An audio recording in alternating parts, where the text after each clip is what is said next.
महागावात शेतकऱ्यांचा हाहाकार मोर्चा.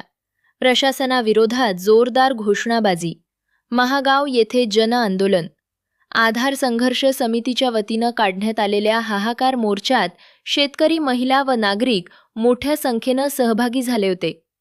पीक विमा, बोगस खतांचा काळा बाजार, अवैध दारू विक्री, घरकुल योजना, पांदण रस्ते आदी मागण्यांसाठी तहसील कार्यालयावर मोर्चा धडकला.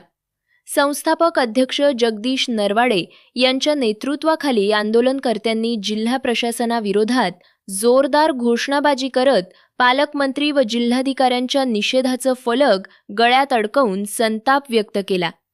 महागाव तालुक्यावर अन्याय होत असून प्रशासन झोपेत आहे, असा आरोप जगदीश नरवाडे यांनी केला. यावेळी तहसीलदार गजानन पराते, गट विकास अधिकारी दत्तात्रय कदम, पोलीस उपनिरीक्षक अमोल राठोड व तालुका कृषी अधिकारी अंकुश टकले यांनी निवेदनं स्वीकारली. मागण्या मान्य न झाल्यास आंदोलन अधिक तीव्र करण्याचा इशाराही देण्यात आला.